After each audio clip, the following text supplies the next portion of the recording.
I'm Sean White, and today we're meditating on taking a walk.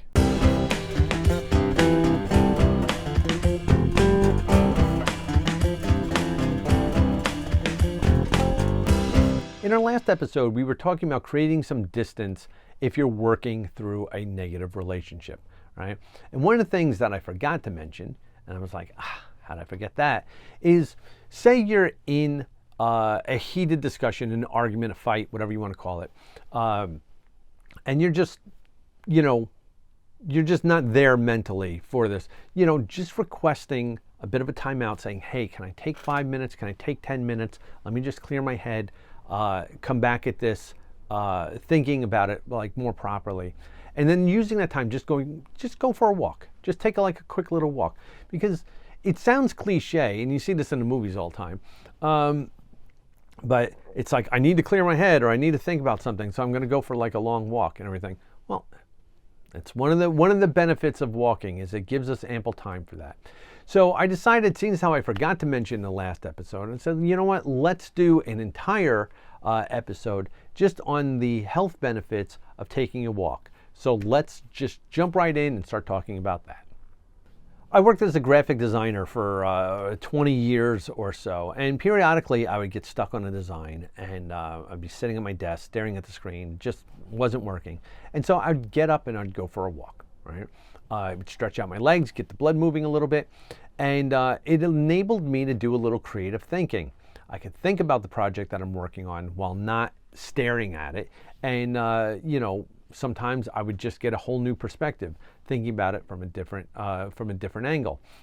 Now, I still do this a lot today. I don't really work as a graphic designer anymore, but other projects that I'm working on, whether it be like these videos or working with a client, recipes, ideas that I'm working on, just going for a walk or going for a hike is always a great time to do a little creative thinking and enable yourself to get away from your environment for a little bit, to think about things from a different perspective.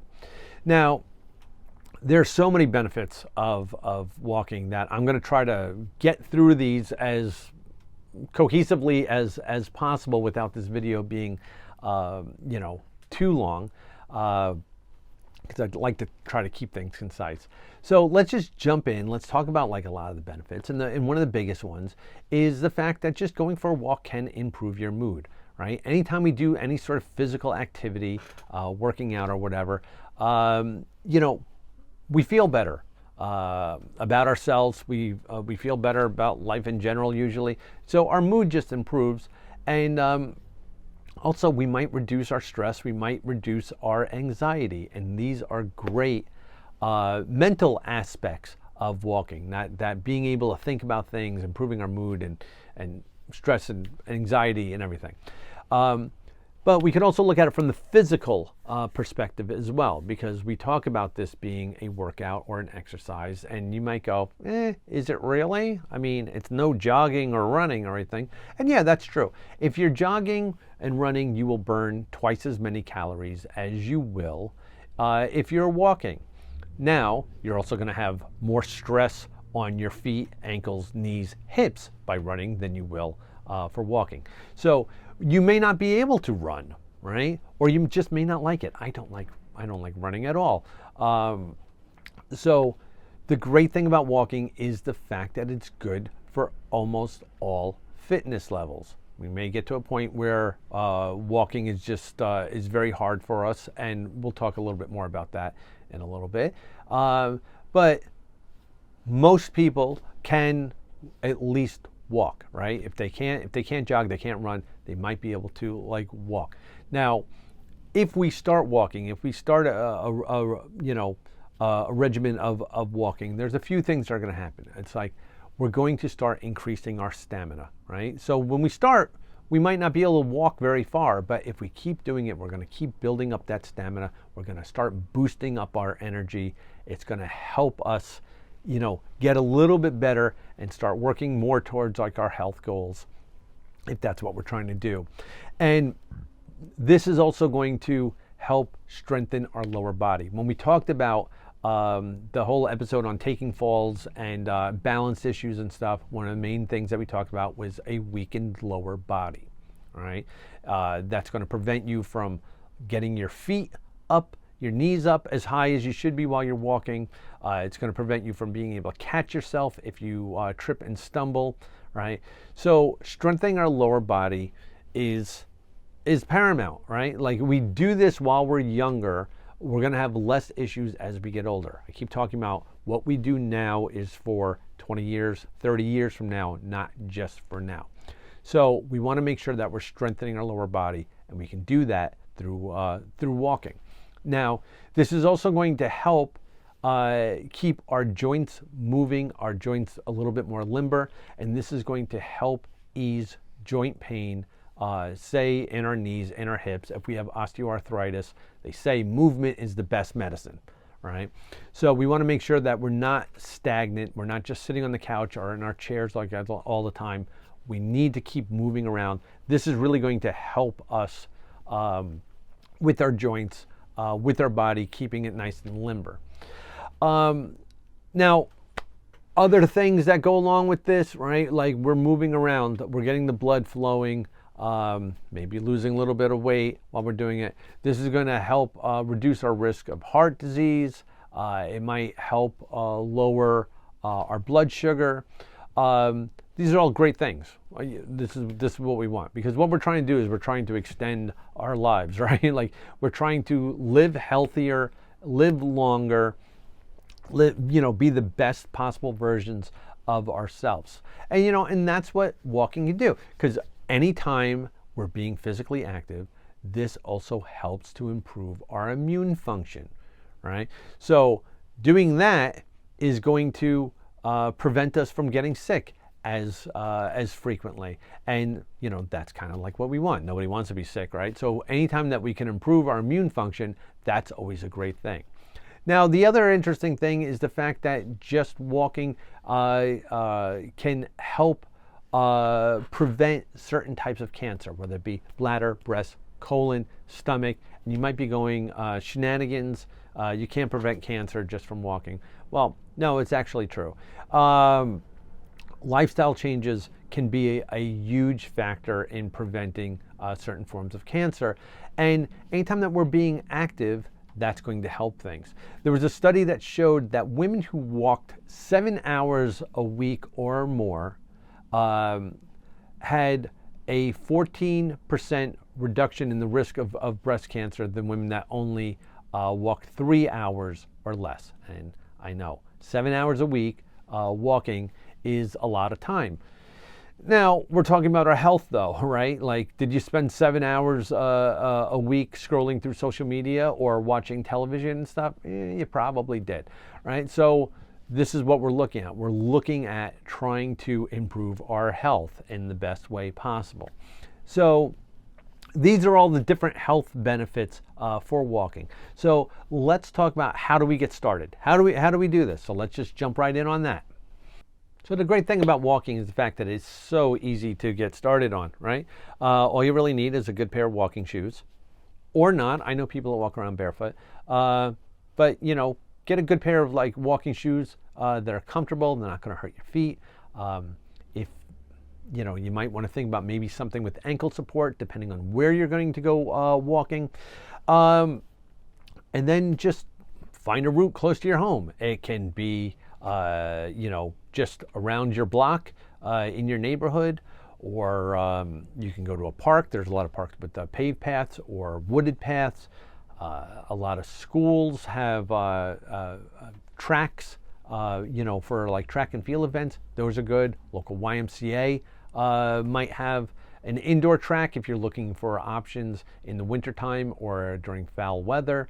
A lot of malls will open earlier than the stores open. They'll open the doors earlier, so you can go in and walk around as well. So there's always an option of where you can go to walk. Now, a couple of things that to think about. Recruiting a friend, getting a walking partner is always a good thing, because they end up being an accountability buddy, right? You're going to keep your routine going more if you're held accountable for it. It's one of the things that I do with my clients. Sometimes that's all we do is we just go out and we go for a walk. We discuss other things, but we make sure that we're getting out and going for a walk. So having that partner is really good as well.